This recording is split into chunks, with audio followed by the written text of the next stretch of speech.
descobriu o mal de Chagas, a cura, né? A doença, definiu a doença, mas nunca questionou a vida além da morte. Nunca. Nunca pensou que existiria algo mais do que aquilo que as religiões tradicionais preceituavam. O choque foi tremendo, porque a vida continuava. Ele foi considerado um suicida pelos abusos que havia feito ao próprio corpo físico, e muitos de nós chegamos lá nessa situação. Ninguém vai condenar André Luiz, não. Mas, ao longo dos 13 livros que ele psicografou, desde o meio da década de 40, através da mediunidade de Chico Xavier, ele conta da sua surpresa. Não era só continuar vivendo, era uma realidade absolutamente palpável. Era algo impressionante e que tinha tudo, 100% a ver conosco. E quando ele se refere ao abismo próximo ao nosso lar, que vocês sabem, fica ali na altura de Campos, perto, né, em cima do Rio de Janeiro. Na verdade, ele vai uma vez como um socorrista, na verdade, como um aprendiz junto aos socorristas, para tentar liberar um determinado número de sofredores que já tinha condições de sair dali. Mas a luta que se estabelece é tremenda, porque quando eles chegam até a beirada para retirar essas almas que pretensamente estavam arrependidas, as outras, que não queriam deixá-los ir, começavam a gritar o que essas pessoas tinham feito na terra. Por isso elas mereciam não sair dali. E André fica tão chocado que ele começa por um instante a se desequilibrar.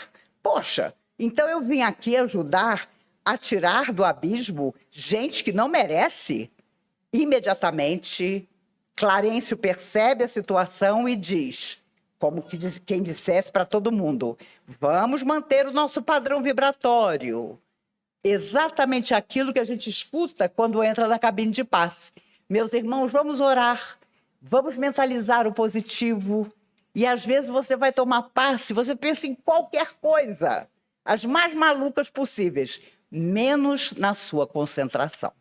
Mas isso nós vamos falar numa outra ocasião. Bem, André Luiz percebeu claramente, como ele diz no início de Nosso Lar, que ele não se adestrou em momento algum pensando que a vida continuava além da morte física. E continuava do jeito que ele estava vendo. Pessoas que fisicamente, entre aspas, tinham as mesmas sensações de estarem no corpo.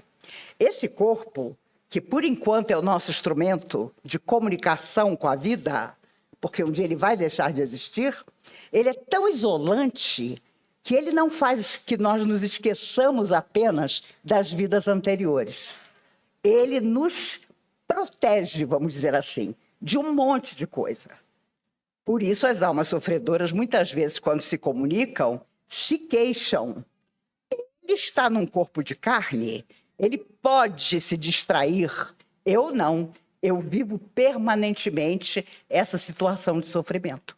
Daí é tão difícil fazer com que entidades que não nos perdoaram nos perdoem, porque eles ficaram fora da matéria. Nós tivemos a oportunidade de vir. Mas por quê? Porque prometemos mais do que eles. Olha quanta gente eu conheci que dizia assim, eu não posso ter prometido isso. E os espíritos amigos diziam, prometeu em lágrimas, de joelhos. E a pessoa continuava dizendo que não. Eu já contei a vocês que eu tenho um grande amigo, um psicólogo formidável, que eu sempre digo a ele, se nós voltarmos para o lado de lá e não tivermos feito o que prometemos fazer, o que você vai dizer? Eu vou dizer que quando eu prometi, eu não estava no meu estado normal. Ele já tem a desculpa certa. O problema é que você não, vamos dizer assim, promete por acaso.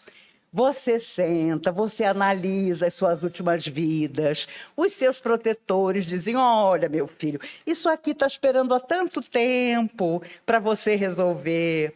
E os espíritos amigos diziam, através do próprio Chico Xavier, que esta nossa vida atual está complicada porque nós, atualmente encarnados, pedimos para reencontrar pessoas que evitávamos há 300, 500, 800 anos.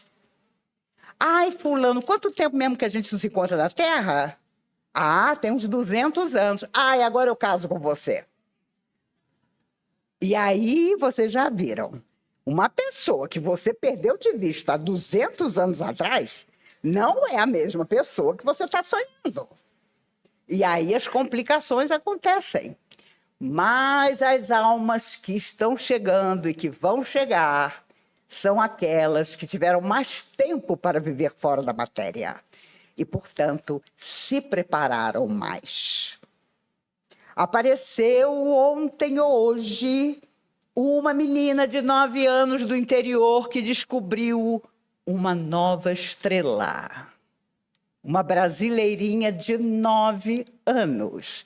E a NASA reconheceu a descoberta dela. Vocês acham que é dessa vida que essa menina, que nunca tinha visto um telescópio, renasceu com esta cabeça, com esse tipo de interesse? De jeito nenhum. Por isso, quando essas almas são retiradas das regiões de sofrimento, como foi o caso de André Luiz, tão homenageado quando morreu na Terra, tão necessitado quando chegou do lado de lá, quando essas almas são recolhidas, elas passam por um longo tratamento. Na verdade, é uma limpeza psíquica. É o que acontece quando você toma passe. Quantas vezes, dando passe na pessoa, eu vi como se a pessoa fosse uma espécie de bloco e caía dela pedaços de energia dura, como se fosse um cimento, e que a envolvia, impedindo, inclusive, a energia positiva chegar até ela. Mas, na hora do passe, aquilo era quebrado pelas forças amigas e ela saía, então, renovada. Mas também ouvi muito as almas sofredoras dizerem: não tem problema, nós esperamos ele do lado de fora. Porque era tanta confiança que aquela pessoa que estava tomando passe, quando saísse da comunhão, voltaria às mesmas dificuldades emocionais, que eles ficavam tranquilos. Deixavam a pessoa tomar passe, eram convidados a se afastar da casa da pessoa. De jeito nenhum ele vai me chamar de novo. E o pior é que muitas vezes chamamos. Continuando. Bom, eu já falei para vocês que os socorridos são aqueles que, através da oração ou da exaustão de forças, caem. André Luiz estava caído no meio da lama, desmaiado. Ele não tinha mais força para nada. E foi aí que surgem os amigos espirituais para tirá-lo dali. Porque enquanto a alma sofredora tem energia, ela não desiste. Ela não sabe por que ela está ali, ela não sabe se ela morreu fisicamente para a Terra, mas ela não sai daquela situação, porque ela, numa questão de sobrevivência, ela saiu do seu nível normal e permanece em sofrimento. Uma vez, há anos atrás, eu e uma amiga, trabalhadora também dessa casa, saímos do corpo, cada uma na sua casa, e nos encontramos numa região de sofrimento. Havia cavernas e almas muito sofredoras colocadas ali dentro. Na verdade, elas moravam ali. E aí eu me recordo que quando eu cheguei perto dela, eu falei assim: por que você não entrou ainda na caverna? Nós temos que pegar 2 pessoas que estão aqui. Aí ela: porque eu estou morrendo de medo da aparência das entidades. Eu imediatamente disse: mas qual é a aparência? É cobra? Porque é o único bicho de todo o universo o qual eu tenho medo.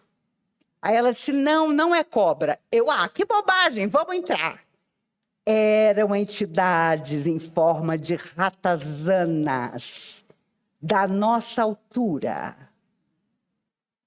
Mas vocês acreditam que fora da matéria a gente é completamente diferente do que é no corpo? Eu vim trazendo as duas entidades. E ela me olhou espantada e mais espantada eu fiquei no dia seguinte, quando de manhã o telefone tocou e ela descreveu o sonho, entre aspas, que eu tinha tido. Na verdade, nós duas, por algum motivo, fomos encarregadas de retirar essas duas entidades de lá. Ora, você não pode dizer que não viveu essa experiência quando uma outra pessoa conta a mesma coisa. E nunca soubemos por que fomos convocados a isso, nunca conhecemos o destino daquelas duas entidades, só sabíamos que tínhamos que tirá-las dali. Porque há almas amigas que nunca se esquecem de quem amaram e, através da oração, pedem aos médiuns da Terra que sejam utilizados nas suas horas de sono para socorrer. E quantos de vocês não devem viver a mesma experiência e quando acordam dizem, nossa, eu tive um pesadelo horroroso. E não foi pesadelo, foi uma vivência fora da matéria. Por isso, quando formos dormir, façamos a nossa oração. Peçamos às forças do bem que onde quer que estejamos nas horas de sono, sejamos abençoados. E quando acordarmos de manhã, agradeçamos se porventura fomos úteis enquanto nosso corpo estava adormecido. Isso é uma sabedoria para vivermos longo tempo na Terra, sendo úteis de todas as maneiras, em todos os instantes. Bem, já falei de sintonia.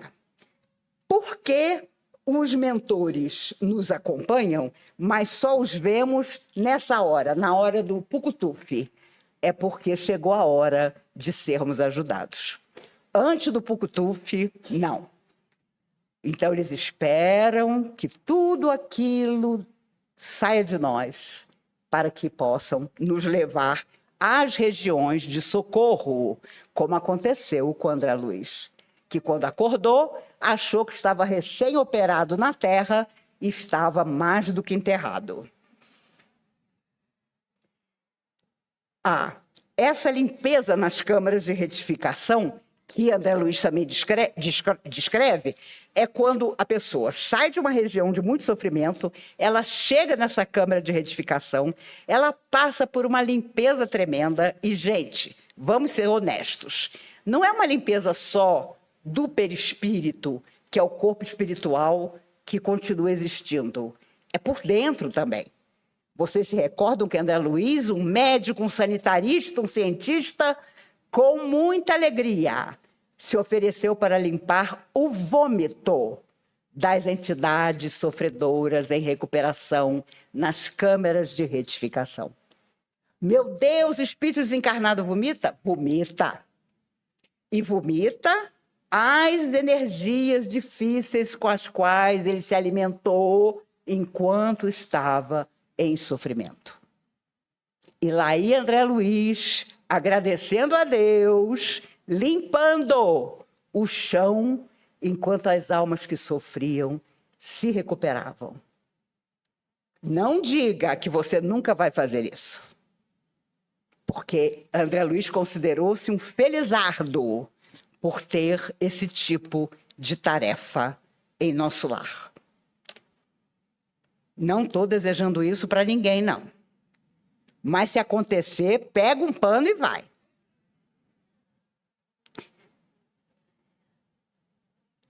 Sim. E o mais importante que isso, nessa hora, quando você começa a se descompatibilizar com as energias que durante muito tempo viveram com você, existe o tratamento de hipnose também. Porque se a sua cabeça ficar ligada à lembrança do que você viveu no sofrimento fora da matéria, você não se recupera.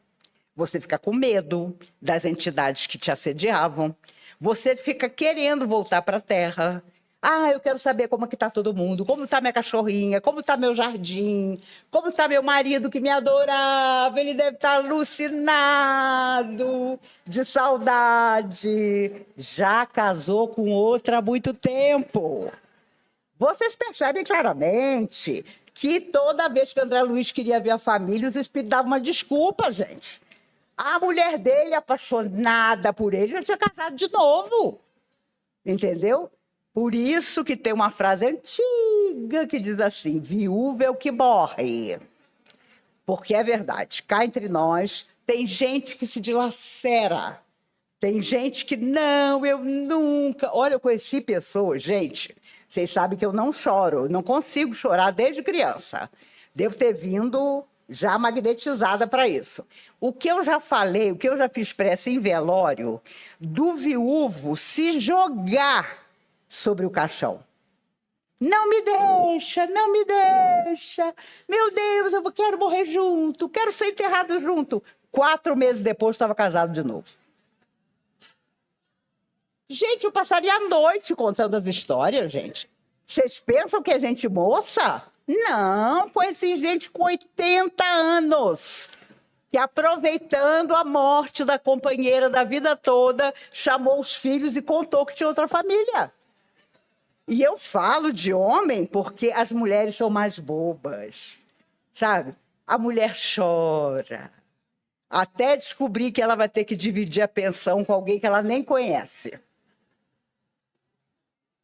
Vocês estão rindo? Tomara que vocês possam rir a vida inteira. Olha, olha. A verdade é que o pobre do André Luiz, eu quero... Ai, meu Deus, minha filhinha fulana. O nome dele era proibido de ser tocado na família. Só a filha caçula lembrava dele. Vejam só como nós vivemos ilusões que muitas vezes se desfazem. E por isso não deixemos de escutar o conselho dos amigos espirituais. Quando eles dizem, não passe daí, não vá mais além, não procure saber. E olha, antigamente, os centros espíritas davam muita orientação por psicografia. Mas você percebia, quando você lia as psicografias, que ali havia coisas que ficavam subentendidas, mas nem os espíritos mais iluminados tinham permissão de falar a verdade. Verdade lembra uma estrela quebrada em milhões no lodo. Cada pessoa que a busca encontra uma parte do todo, diziam os espíritos através de Chico Xavier. Então, uma coisa é quando você está no corpo, e quantas ilusões queridas nós temos, quantos amores que não vão dar em nada, mas a gente é completamente apaixonada. Lá do outro lado é diferente. Como é que você vai se enganar se você, invisível aos olhos humanos, na verdade está vendo? Por isso, quando os espíritos dizem, não procure saber, deixe que o tempo é o sábio mudo, mas a gente insiste. A gente, não, eu quero, eu preciso da verdade. Quem é que aguenta a verdade? Já dizia Jack Nicholson no filme Questão de Honra. Quando ele diz a Tom Cruise, você quer a verdade? Você não aguenta a verdade. É um momento clássico desse filme. E, no fundo, os espíritos sabem que, uma vez retornados à verdadeira vida, nós vamos ter que ter um tempo para encontrar as nossas verdades e saber quantas verdades realmente existiam em nossas vidas. Pelo amor de Deus, eu não quero que nesse Dia dos Namorados você recebe um monte de flor, aquele chocolate caríssimo. O que você quer me dizer que você não está me dizendo? Que verdade é essa que você está me escondendo? Não.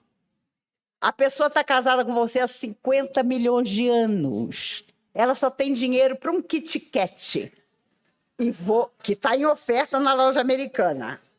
E você pega o Kit Kat, põe na altura do coração e diz, era tudo que eu esperava. E pronto, está resolvida a sua questão.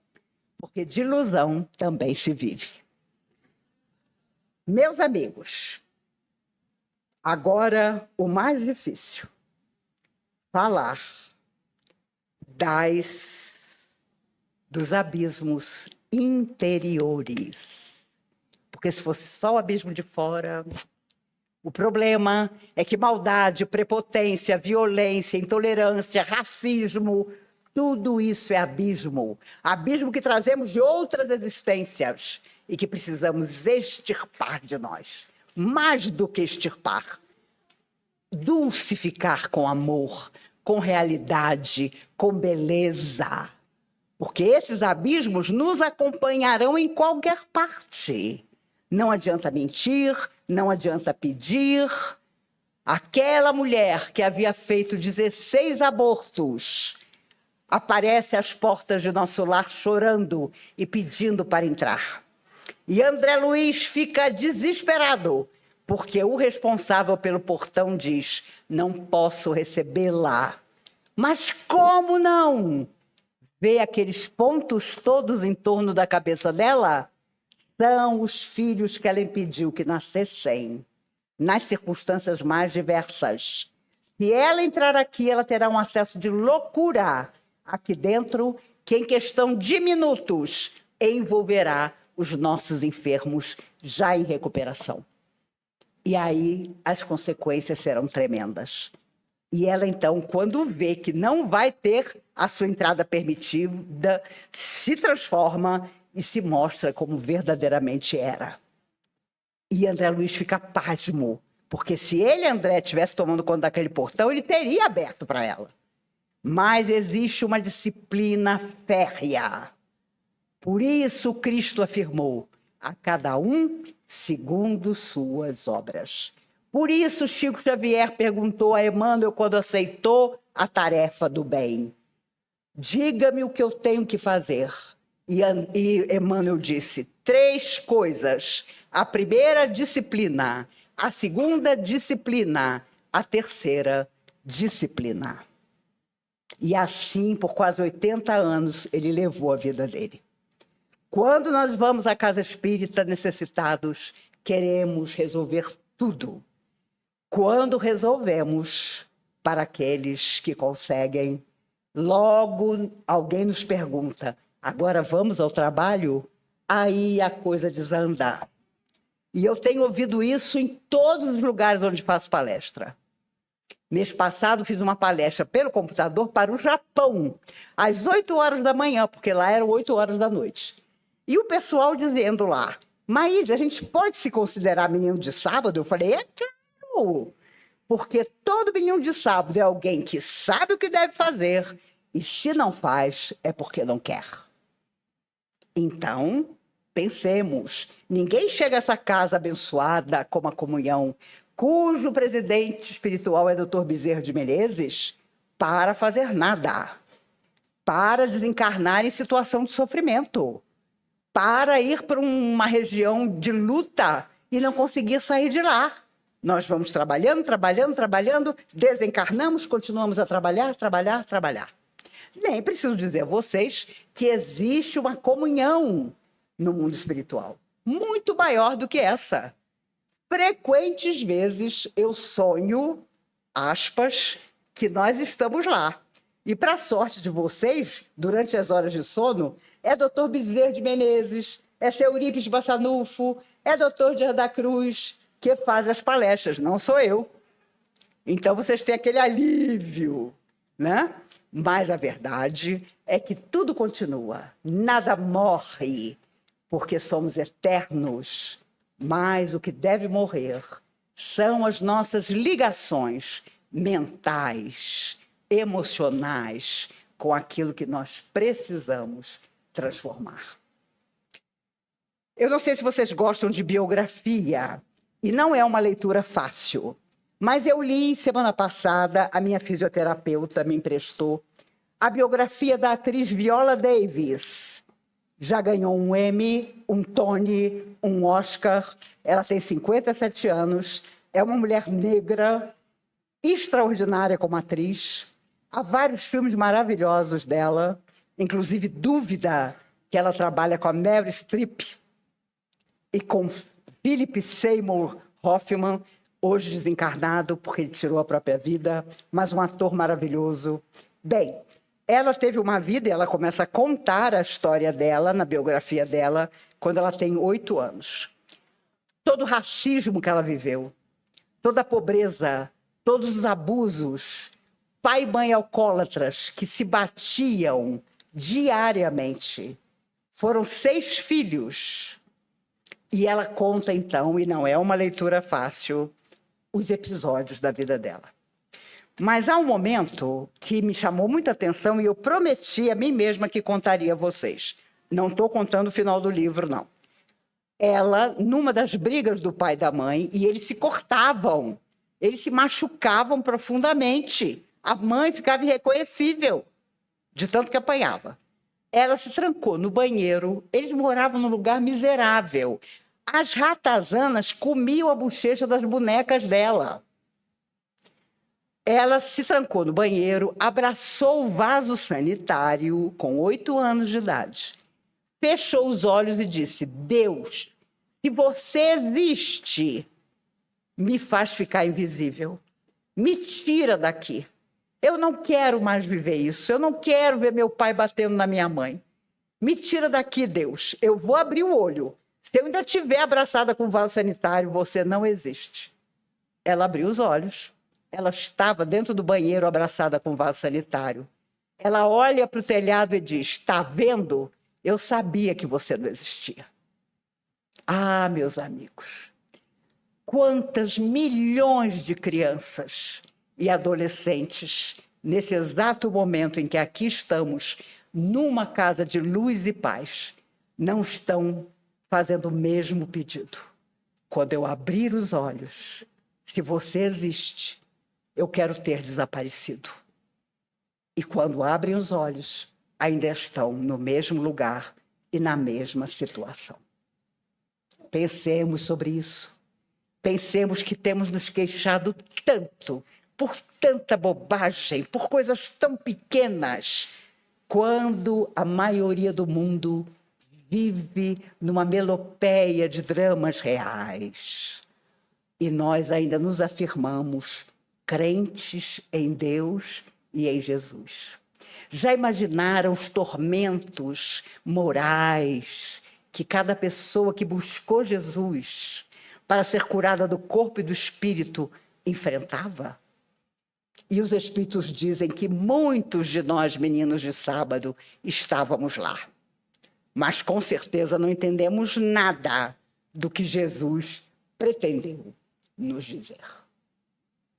Vale a pena a leitura do livro, porque, é claro, ela dá a volta por cima, passando por tudo, e se tornou a atriz que se tornou, premiada, maravilhosa, casou-se com um homem muito bacana e adotou uma filha, porque não podendo engravidar, ela adotou uma filha que tem, aos 5 meses de idade, que tem hoje 11 anos. Amigos, portanto, já sabemos, né? Tudo que nos afasta de Deus, das forças do bem, das coisas boas, podemos considerar um abismo interior. E precisamos corrigir tudo isso para vivermos em harmonia.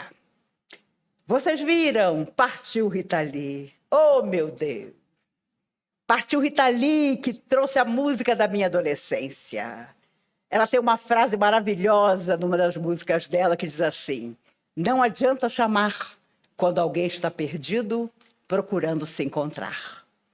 Quem já tentou ajudar quem não quer ajuda, sabe bem do que ela estava falando. Foi corajosa, não queria fazer tratamento, mas o esposo e os filhos pediram e durante 2 anos ela tentou. E aí, semanas depois, aparece uma notícia. Henry Kissinger, um homem que foi assessor de tantos presidentes americanos, que provocou tantas guerras no mundo, fez 100 anos. 100 anos. Quando eu digo que Deus é seletivo, é por isso. Imagine se ele vai levar Henry Kissinger. Para quê? Para dar trabalho? Não, leva a Rita Lee. A lógica dos espíritos é essa. No Evangelho de 1861, Evangelho segundo o Espiritismo, está lá. Se fosse um homem de bem, teria morrido. Quanta gente, quantos amigos adorados, que eram mais novos do que eu, que já foram embora. Não estou dizendo que os que ficaram são horríveis. Mas eu tiro por mim uma naja que se faz de fofa. Entendeu? Vem, Maíse, não, deixa ela lá. Deixa ela lá. E assim vamos. Né? Diabetes, aparece um monte de coisa. Não, mas Maíse está ali. Porque enquanto a tarefa não estiver terminada, meus amigos, não há médico que explique, não há nada que explique por que chegamos na beira e voltamos. E essa violência toda que está acontecendo no mundo, os espíritos dizem, são almas que vieram de outras dimensões, que não aceitam a disciplina da educação positiva, que reencontraram aqui antigos inimigos que não os perdoaram e partem para a violência, para tirar a vida dessas pessoas. Ontem, mais uma mulher foi morta. É quase uma por semana, porque você não pode dizer ao companheiro, eu não quero mais estar ao seu lado, eu não quero mais ser maltratada, que ele não deixa você viver para ser feliz. Isso tem que ter um final. E as pessoas ainda estão esperando o terceiro milênio para daqui a 10 anos. Olha, bem dizia Chico Xavier, antes de uns 200 anos o terceiro milênio não começa. Nós vamos, a minha geração, tenho certeza, vai sair da Terra sem ver esse terceiro milênio sequer começar a ser construído. Eu espero que nossos netos, bisnetos possam fazê-lo, porque o abismo que vive dentro de nós ainda é o mais terrível. Quando você pode ajudar e não faz nada, você está vivendo o abismo. Quando você tem tudo para compreender o outro, mas se recusa a isso, você está vivendo o abismo. Quando você sabe que uma palavra sua vai trazer harmonia e fica calado, você está vivendo o abismo. Não são grandes coisas, são coisas pequeninas, que nós vamos, obviamente, ter tempo para nos arrepender. Vocês sabem que durante a semana, quando a gente está para se encontrar, eu sempre penso em vocês.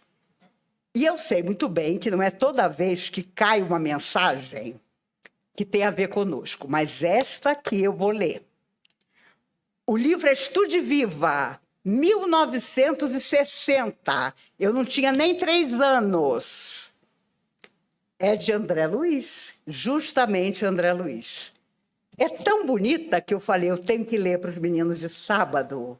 E aí eu encerro com uma pequenina história muito rápida e fazemos a prece de encerramento. Até o fim é o nome da mensagem, psicografada por André Luiz. Já sentiu você o prazer de ajudar alguém sem interesse secundário, de modo absoluto, do início ao fim da necessidade, presenciando um sucesso ou uma recuperação? Por exemplo, encontrar um enfermo sem possibilidade de tratamento, endereçado ao fracasso e providenciar-lhe a melhoria, simplesmente em troca da satisfação de vê-lo restituído às oportunidades da existência? Ressuma desse fato um bem-estar sem paralelo em qualquer outra ação humana, por exprimir-se em regozijo íntimo e inviolável.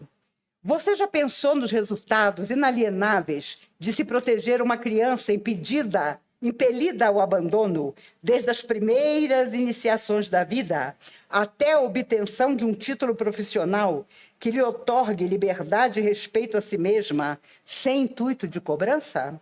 Já refletiu na importância inalienável de um serviço sacrificial sustentado em benefício de outrem, do princípio ao remate, sem pedir ou esperar a admiração de quem quer que seja? Só aqueles que já passaram por essas realizações conseguem julgar a pureza da euforia e a originalidade da emoção que nos dominam ao cumprirmos integralmente os deveres assistenciais do começo ao acabamento, sem a mínima ideia de recompensa. Ocasiões não faltam. Ombreamos diariamente com multidões de doentes, desabrigados, famintos, nus, obsessos e desorientados. Você pode até mesmo escolher a empreitada que pretende chamar a si. Há um encanto particular em sermos protagonistas ou colaboradores efetivos das vitórias do próximo. Em muitas ocasiões, não há melhor estimulante à vida e ao trabalho. Para legiões de criaturas, essa obra da benemerência completa e oculta é a fórmula para restaurar a confiança em Deus, cujas leis de amor funcionam por marca do anonimato em bases impessoais. Nessas empresas do bem, por dedicação ao bem, almas inúmeras encontram a cura de males, o esquecimento da sombra, a significação da utilidade pessoal e a equação ideal do contentamento de viver. Quando inconformidade ou monotonia lhe desfigurem a paisagem interior, dinamiza o teu poder de auxiliar. Semeia sacrifício e colhe sorrisos. Dê suas posses e receba a alegria que não tem preço. Tome a iniciativa de oferecer a sua hora e outros virão espontaneamente trazer dias e dias de apoio ao trabalho em que você se empenha. Experimente, desencadeie a causa do bem e o bem responderá mecanicamente com seus admiráveis efeitos. Se essa mensagem não foi para todos nós, não existe, porque é extraordinário o convite que André Luiz, em 1960, nos faz. Eu me lembrei que, através do Chico, Marco Prisco contava a seguinte história. Um garotinho esfarrapado, sentado na frente da padaria, sonhava com uma fatia do bolo que estava exposto na vitrine. E toda vez que entrava alguém para comprar pão, presunto, mussarela, queijo, ele olhava para a pessoa, olhava para o pedaço de bolo, olhava para a pessoa. E a pessoa entrava, comprava o que queria, saía, nem prestava atenção nele. Ele já estava ali há um tempão sonhando com aquela fatia de bolo que ninguém comprava. Até que um mendigo, como se chamava naquela época, década de 50, olhou para o menino, colocou a mão no próprio bolso do casaco, puído, olhou, viu que tinha umas moedas, contou as moedas, entrou na padaria e trouxe para o menino o pedaço de bolo. E Marco Prisco encerra a mensagem dizendo: só quem já namorou um pedaço de bolo na padaria e não pôde comprar sabe o que é isso. Aquele mendigo sabia. Por isso, as últimas moedas que ele tinha no bolso, ele cedeu ao garoto e saiu da padaria trazendo o pedaço de bolo que o menino sonhava comer. Meus amigos, se você hoje esqueceu que amanhã é festa junina e não trouxe um farelo de bolo, você ainda tem o dia de amanhã, quando você vai chegar na festa disposto a usar todo o seu cheque especial. Tenha uma boa noite de sono, se você conseguir. Vamos fazer a nossa prece de encerramento.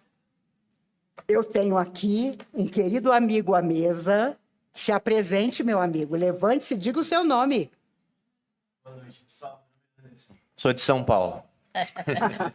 Adivinha, ele é um menino de sábado que veio de São Paulo para trabalhar como voluntário na festa junina. Um aplauso!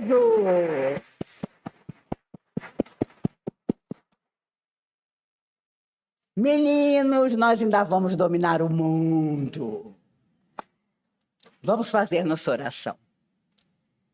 Ó Senhor, se te rogamos pelas crianças, abrigadas em nosso lar e que amanhã nós vamos ajudar participando da festa junina a partir do meio-dia, com a nossa alegria, com a nossa positividade, nem que seja por um breve tempo. Mas te rogamos ainda mais por aqueles que namoram um pedaço de bolo que jamais terão. Te rogamos pelas mães desesperadas que procuram socorro a seus filhos doentes e não acham em lugar nenhum. Como nos ensinaste a orar também pelos que promovem o mal, te rogamos por aqueles, Senhor, que poderiam modificar educação, saúde, tudo de bom para todos os povos e não fazem. Não será preciso a reencarnação, porque nesta vida mesmo as suas consciências não darão conta da renúncia que terão que fazer, porque quem pode ajudar e não ajuda, sem dúvida conhece a verdadeira infelicidade. Ó Jesus, te rogamos por aqueles que, chamados às tarefas da luz, se recusam a andar na luz. Apenas ontem, a alegria de estar ao teu lado e de modificar nosso destino surgiu para nós. Por isso, que em nome desse amor enorme que nos envolve, que nos abençoa, que no último instante da nossa necessidade nos abriga e nos impede de cair. Em nome de tudo isso, Senhor, te rogamos, por aquele que se acha só, que ameaça desistir da vida, por essas milhares de almas desencarnadas aqui presentes, tantas delas já se preparando para retornar numa nova vida. E nós, que um dia estaremos fora da matéria, desfeito o nosso corpo físico, que algo possamos contar das alegrias que tivemos nesse planeta, que sem dúvida é estágio vencedor e glorioso para nossas almas criadas para a eternidade. Que em nome do amor que tens por nós, acima de tudo em nome de Deus, nosso Pai, das forças do bem que protege o universo, de todos os amigos espirituais aqui presentes que nos abençoam, que nos orientam, que falam ao nosso coração, invisíveis aos nossos olhos, mas cuja intuição percebemos. Nós te louvamos, te agradecemos e que até o nosso próximo encontro estejamos todos muito melhores do que estamos hoje. Que Jesus nos guarde e nos abençoe hoje e sempre. Amigos, eu vou operar minha catarata dia 20 de junho. É uma terça-feira. Se você lembrar de mim, pense em mim. Eu não vou mais confundir o William Bonner com a Fátima Bernardes. Mas no dia 1º de julho, estarei aqui vendo vocês de todas as maneiras possíveis e os desencarnados até muito melhor. Que Jesus nos abençoe. Até amanhã na festa junina! Até amanhã!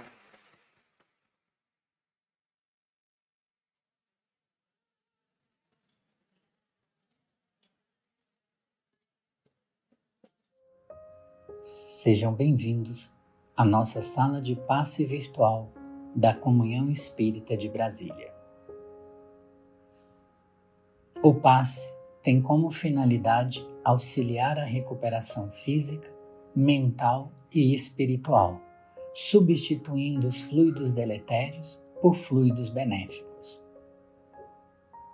Durante o passe, temos uma troca de energias físicas, mentais e espirituais, guiadas pelo melhor sentimento que é o amor. Essa energia amorosa auxilia no reequilíbrio dos pensamentos e emoções, restabelecendo a harmonia íntima. Assim, deve ser utilizado quando sentir necessidade ou até que se sinta reequilibrado. Nesse momento em que daremos início à aplicação do passe, pedimos que, em um ambiente tranquilo, você se coloque de forma confortável, fechando os olhos, respirando de maneira tranquila e serena, para que assim possamos sentir a presença do nosso Deus de amor, Senhor da vida e da misericórdia. entrando em sintonia com o nosso mestre e amigo de todas as horas e com os mentores espirituais dessa casa, rogamos que nesse momento desça sobre nós todos os fluidos salutares e benéficos necessários ao reequilíbrio do nosso corpo físico, mental e espiritual. Senhor meu Deus, permita que os bons espíritos que me cercam me auxiliem nos momentos de dificuldade, que eu tenha a força necessária para continuar a caminhada no sentido do bem, do amor e da caridade. Traz, Senhor, a cura para os males do corpo e da alma, mas se não for o momento, traz o refrigério necessário